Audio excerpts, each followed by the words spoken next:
როდესაც ვლაპარაკობთ იმაზე, რას ნიშნავს ცივილიზებული დამოკიდებულება სხვა საკითხის მიმართ, რასაკვირველია, ამ საკითხთა რიგში არის საავტორო უფლებები და საავტორო უფლებების დაცვა, სწორად დაცვა, თანამედროვე მეთოდებით, თანამედროვე მიდგომებით და აი მივადექით იმ პრობლემას, რომელიც დიდი ხანია სამწუხაროდ აწუხებს ჩვენ სექტორს და შეიძლება ითქვას, რომ გარკვეული თვალსაზრისით საბჭოთა მძიმე მემკვიდრეობის გამოძახილია, იმიტომ რომ ეს პრობლემა იყო საბჭოთა კავშირში 90-იან წლებში, 2000-იანებში და დღესაც.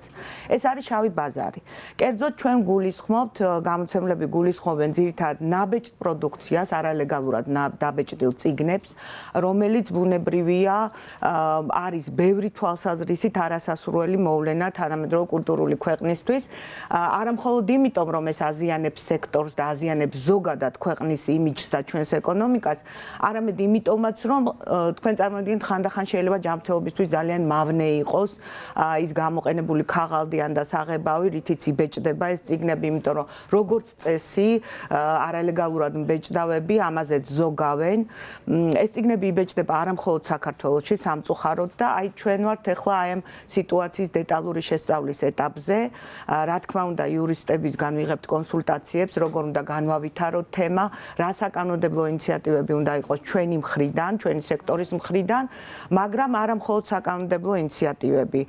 საზოგადოებრივი ცნობიერების ამაღლება, რას ნიშნავს ავტორო უფლება, რატომ არის ინტელექტუალური შრომა ესეთი მნიშვნელოვანი პატარა ქვეყნისთვის, სადაც ისედაც ძალიან მცირეა ამ სფეროში მომუშავეთა რიცხვი და ასე შემდეგ და ასე შემდეგ. მოკლედ, მთელი კომპლექსია ღონისძიებების, რომელიც ჩვენ ჩავიფიქრეთ და ნაბიჯ გავყვებით. როგორ ხდება აღმოჩენა შავ ბაზარზე არსებული წიგნების? რა ბერკეტები გაქვთ ამისთვის? კონკრეტულად ამ შემთხვევაში ასოციაციას გულისხმობ, სად იყიდება ეს წიგნები? დიახ. ეს წიგნები იყიდება როგორც წესი ბაზრობებზე, არა მხოლოდ თბილისში, არამედ რეგიონებშიც, სადაც ძალიან ხშირად ტრადიციულად მიდის მკითხველიც და მაგალითად სასწავლო წიგნების შემთხვევაში მშობელი. რატომაც არა მხოლოდ მხატვრულ ლიტერატურაზეა საუბარი, სასკოლო წიგნებზე. რასაკვირველია, სასწავლო მასალებზეც დამხმარე სააბიტურო კურსები და ასე შემდეგ და ასე შემდეგ. მოკლედ, რაღაცნაირად ინერციით ყველა მიჩვეულია, რომ ბაზრობას მიაკითხოს და ხშირ შემთხვევაში ამას ის წინასწარი მოსაზრებაც უდევს საფუძვლად, რომ იქ უფრო იაფად იშოვის. სინამდვილეში ესე სულაც არ არის, ფასში განსხვავება არ არის ხოლმე არსებითი და თქვენ წარმოიდგინეთ ზოგჯერ აღემატება კიდეც ლეგალურად გასაყიდ წიგნს, აი ის რასაც თქვენ ბაზრობაზე ნახავთ. რა თქმა უნდა, ძალიან სამწუხარო სურათია და აი ამ ციკლში, ამ არალეგალურ ციკლში მონაწილეების გარკვეული რაოდენობა ალბათ ვერც აცნობიერებს, რომ კანონს არღვევს ამით. და ჩვენ ამ მიმართულებითაც აუცილებლად უნდა ვიმუშაოთ, იმიტომ რომ თქვენ წარმოიდგინეთ, არსებობს საერთაშორისო საუკეთესო პრაქტიკა, რომელიც გულისხმობს ერთგვარ თანამშრომლობას პირატული ვერსიების მბეჭდავებთან, მათთვის სიტუაციის ახსნა განმარტებას ერთის მხრივ და მეორეს მხრივ შეთავაზებას თანამშრომლობის, ანუ ლეგალიზაციის შეთავაზებას და მე ვფიქრობ, რომ ეს გზაც აუცილებლად უნდა მოვსინჯოთ. რამდენად მნიშვნელოვნად ჩამორჩება შავ ბაზარზე არსებული წიგნების ფასი, ასე ვთქვათ, ორიგინალი წიგნების ფასი.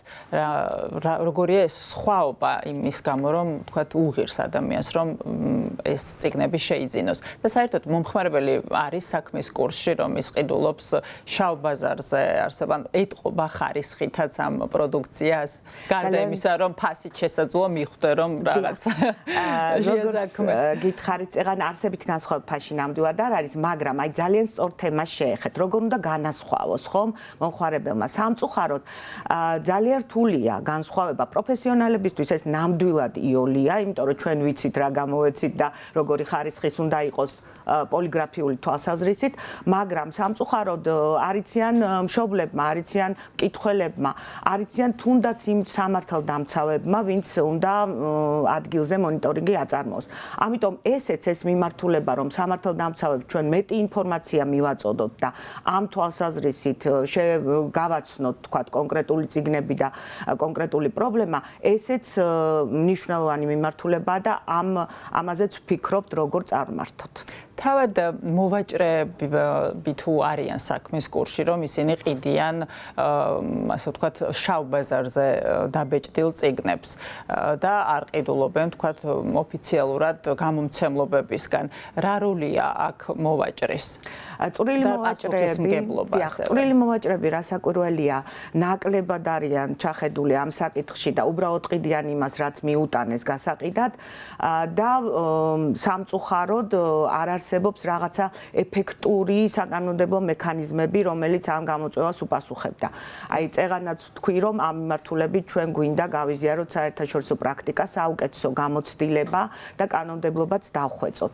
მე ვფიქრობ, რომ აი ესეთი კომპლექსური ხედვა, კომპლექსური მიდგომა ამ პრობლემას ნელ-ნელა მოაგვარებს. თუმცა რასაკვირველია, მთავარი ეტაპი არის პრობლემის აღიარება, მისთვის თვალის გასწორება, სტატისტიკის შეგროვება, რასაც ასევე ჩვენ ვაკეთებთ, რამდენია ვთქვათ ზარალი, რომელიც სექტორს ადგება და მთლიანად ქვეყანას.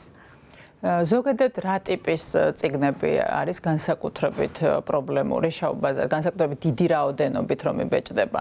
შეიძლება ითქვას, რომ სასკოლო ჭარბობს. სასკოლო დამხმარე. ვერ ვიტყვი, რომ გრიფირებული სახელმძღვანელოები, იმიტომ რომ ეს სახელმწიფო კონტროლის ქვეშაა და იქ ფაქტობრივად 1-2 წვრილმანი გაუგებრობის გარდა ჩვენ არ გვაქვს არანაირი ფაქტები, მაგრამ ის რომ სასწავლო დამხმარე ლიტერატურა იწეღანაც თქვი ხომ სააბიტურო მომზადების კურსები ან და ვთქვათ რაღაც ისეთი რაც შეიძლება ადამიანს სჭირდებოდეს მაგალითად ენაში მოსამზადებლად ან ვთქვათ ისტორიაში მოსამზადებლად აი ესეთი დამხმარე სახელმძღვანელოები რა თქმა უნდა ყველაზე მნიშვნელოვანი სამიზნეა ასე ვთქვათ არალეგალურად მომუშავე სტამბების და ყველაზე მეტად აი ამ მასალაზე ვინც მუშაობს ავტორები, მთარგმნელები, ზოგ შემთხვევაში რედაქტორები, მოკლედ ყველა ზარალდება ჰონორარების შემცირება სიწვევს ეს ყველაფერი და საბოლოო ჯამში არის მე ვფიქრობ ქვეყნის იმიჯის დამაზიანებელი, იმიტომ რომ შეუძლებელია ჩვენ ვილაპარაკოთ იმაზე, რომ ვიყოთ ცივილიზებული მსოფლიოს ნაწილი და გვაწუხებდეს პრობლემა, რომელიც მემკვიდრეობით გვერგო. ამ წიგნებს ესე გაყალბებულია გამომცემლობაც თუ არა წერია რომ არა იდენტურია რასაკვირველია მაქსიმალურად მიახლოებული როგორც ეს იღებენ ლეგალურ გამოცემას ასკანირებენ და შემდეგ მიმართავენ ტექნოლოგიას რომ დაიბეჭდოს აი ესეთი პროცესია დაახლოებით და ბოლოს მინდა გკითხოთ ის აუცილებელი ნაბიჯები, რაც საწყის ეტაპზე აპირებთ რომ გადადგათ ამ საკმაოდ მასშტაბური პრობლემის წინაშე, ბევრი რგოლი არის, რაც არის მოსაგვარებელი. პირველი რა არის მნიშვნელოვანი? სიტუაციის შესწავლა და იურიდიული თვალსაზრისით ანალიზი, რა უნდა დაიგეგმოს, დროში სწორად გაწერა ამ პროცესის, იმიტომ როგორც გითხარით, სავარაუდოდ ხანგრძლივი იქნება. მაგრამ რადგან ახლა მე თქვენს ეთერში ვარ, არ შემიძლია არ შევეხო ერთ საკითხს. იმიტომ რომ ძალიან დიდი გულშემატკივარი ვარ თქვენი არხის პირდაპირ უნდა თქვა და სამწუხაროდ გაიპარა ბოლო ხანებში რამდენიმე საინფორმაციო საშუალებამ დაუშვა ეს პატარა შეცდომა და თქვენთანაც გაიპარა ეს გუშინდელ ეთერში და სამწუხაროდ ტექსტური სახითაც დევს YouTube-ზე მცდარი ინფორმაცია იმის შესახებ რომ მაისის ფესტივალი არ გაიმართება და გადმოინაცვლა აპრილში ეს აუცილებლად უნდა დავაზუსტოთ ტრადიციული წიგნის ფესტივალზე ვლაპარაკობ. ჩვენთვის ძალიან მნიშვნელოვანია ტრადიციები. არა მხოლოდ იმიტომ, რომ საქართველოს ტრადიციების ერთგული ქვეყანაა გარკვეული თვალსაზრისით, არამედ იმიტომაც, რომ ჩვენი სექტორის მონაპოვარია ის ტრადიციები, რაც ჩვენ გვაქვს, ხო? აი მაგალითად, ჩვენს ასოციაციას რამდენიმე თვეში უსრულდება 30 წელი და ეს მნიშვნელოვანი თარიღია. მაგალითად ის, რომ თბილისის წიგნის ფესტივალი ტარდება 27-ჯერ მაისში, ხო?